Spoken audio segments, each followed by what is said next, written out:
All right, hello and good morning, students. You have been reading The Diary of a Young Girl or The Diary of Anne Frank, and this is going to be the thing that we continue on for at least another few days. A lot of you did not attend the first lesson on this, and as a result, you missed the background and focus on conflict. So that's what we're going to do, background and conflict in Diary of Anne Frank, because you're still learning about conflict in this story. So I am repeating that lesson for you today. So if you did not attend the live session, then this is basically a copy of that live session that I'm teaching you again. So here we go. Let's start. Background of the Diary of Anne Frank. First off, this takes place in World War II. Okay, so here's a list of American wars.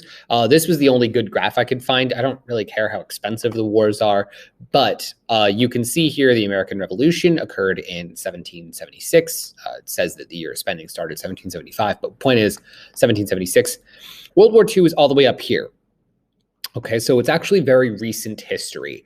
If somebody today is 80 years old, they were born around the time that World War II was starting. So they would have been 5 or 6 years old by the time the war ended.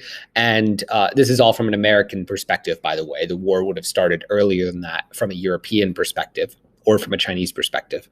But the point is that older grandparents today, okay, could, or great-grandparents, were alive during this time. Okay, so this is not ancient history. There are people alive today who experienced these things, many of whom were children, but there are some people who, some exceptionally older individuals, people in their 90s, may have even fought in the war. My grandfather was part of the Japanese occupation, and he was in his late 80s before he passed away recently. So he was actually a soldier in the war, and many of you might have great grandparents who were parts of it. So this is not ancient history. Okay, it happened in the 1940s. Where did it happen? It happened here in World War II Germany. Okay, so you can see here in the dark orange, these are the Axis powers, meaning the quote bad guys, unquote, if you're thinking of it that way.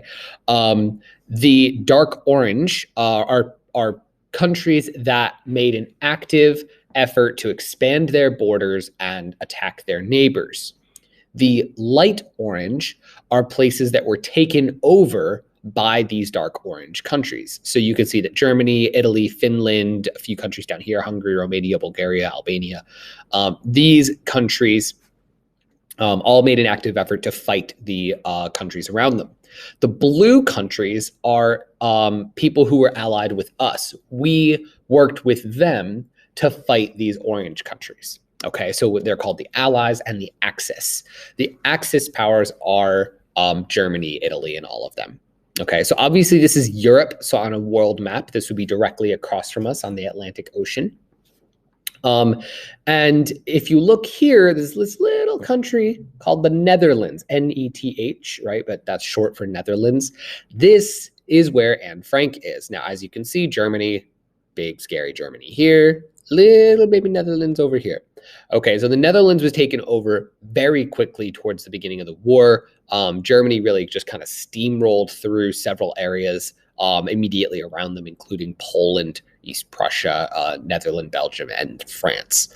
You will notice some gray countries in here: Switzerland, Spain, Sweden. These countries did not participate in the war.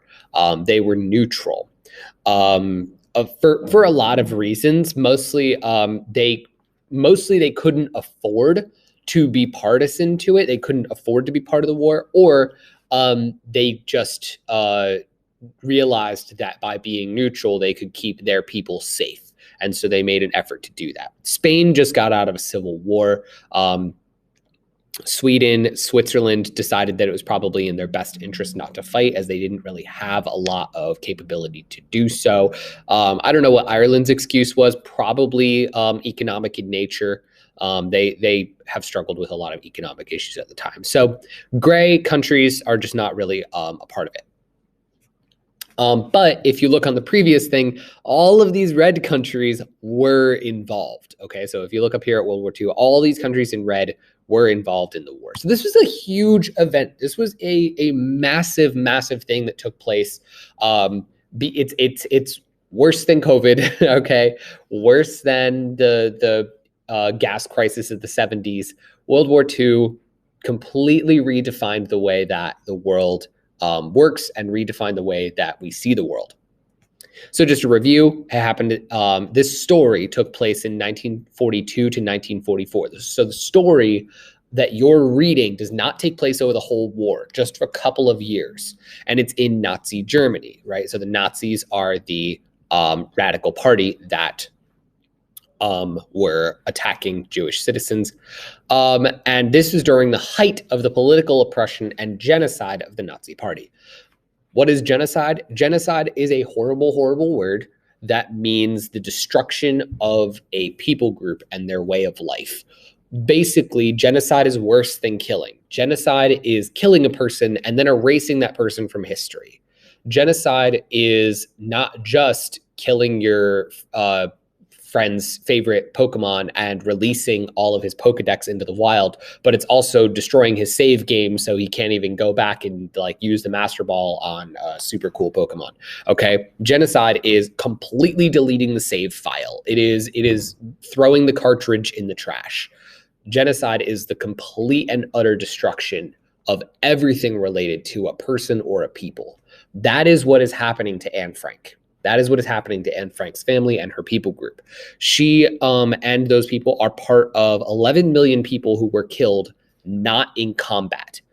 There were many millions of people, something 20-something, 40-something million people across the world, depending on how you count during this time. The numbers vary because it was really just so many millions of people. Really, really hard to comprehend, right? Even just a few people, right, being killed can shock a nation. The like concert shooting there, like 150 people were injured. 4 or 5 years ago. That was extremely shocking to Americans, and yet that was only 150 people injured. So 11 million people being killed, not even part of combat. It's really hard to express to you how serious this is.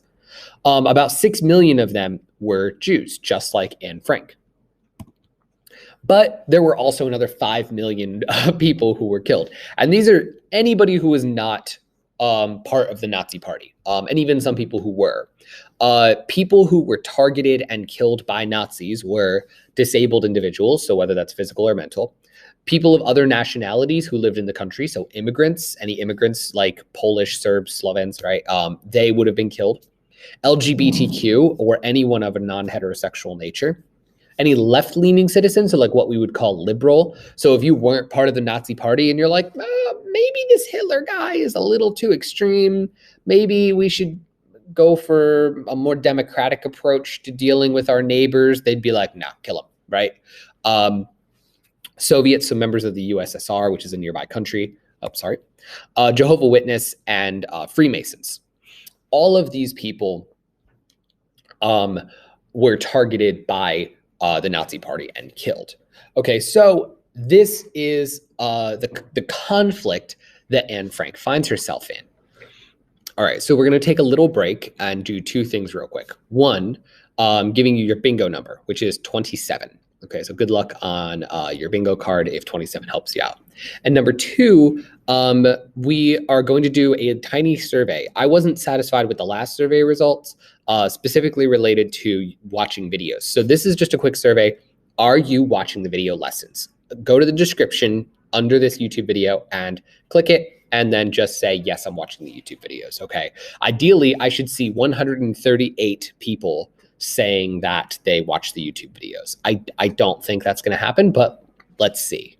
Now, if you recall, we did study the 6 types of story conflict. I say there's 7, but most people will say that there's 6. Okay, so we have 6 types of story conflict. We have person versus person, person versus society, person versus nature, person versus technology, person versus self, and person versus supernatural. If you remember, I also list a seventh one. See if you can remember it. Do you remember what it is? What is it? What is it? What is it? Okay, so if you recall, it is person versus God. I include person versus God as separate from person versus supernatural because, as you can see here, their description is the source of conflict is supernatural, like the shape-shifting it that terrorizes children in Stephen King's novel, or the movie that came out recently. But I think a conflict versus God is a much different conflict between supernatural, but I'm not going to get into that because that's not the point. The point is that we're actually looking at the conflict of this story and Frank. So based on what I've told you, that the Nazi Party was killing off members of their country based on their beliefs, okay, what kind of conflict is this? Is it person versus person, person versus society, person versus nature, person versus technology, self, supernatural? If you've been paying attention, you should pick one of these pretty obviously. Okay, so what's it going to be? Mentally choose your answer. Okay, so it should be person versus society.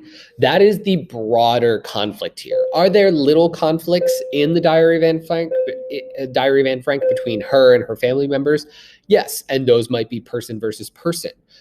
She deals with her own personal feelings on the matter. That would be person versus self. So there's lots of conflicts within the story, but the broader societal conflict is definitely the backdrop for this story. So now we have discussed the background, meaning the setting, because that's the time and place of the story, and we've discussed the type of conflict, which is person versus society. There may be other conflicts that you look at during your Edgenuity lessons, but just be aware that this story is taking place in the arguably the darkest chapter of human history, where there were more deaths than ever before in history, and even today. Since then, there has not been a war as violent, and in fact, we're actually in what we would call the long peace, with the exception of a couple of small conflicts. The top 20 largest economies, the largest countries, meaning by money that is made, the top 20 largest economies have not fought with each other since World War II. And that's very significant because the people who did fight in World War II were some of the most powerful nations on Earth. And when you unleash that kind of power, you start to see the true violence and horror that can exist as a result. And Anne Frank is caught in the middle of it. Anne Frank is just a little girl, and she has no dog in this fight. She does not care. She's a child, right? How could she possibly know the true horror of what's happening? But yet she was still targeted for being different. And that's the danger of person versus society. She didn't hurt anyone, but society still found it meaningful to hurt her. All right. Hopefully this gives you a little bit of background, because I know that you guys may not have studied World War II yet. And even if you do study it, from an American perspective, this story is very important because it shows you the conflict from a first-person perspective of somebody who was actually there. All right. I know this is kind of a dark lesson for a Monday, but unfortunately, I tried to do this on Thursday, but a lot of you missed it, and I have to review it with you today. So good luck on your continuing Edgenuity work, and I'll see you next time.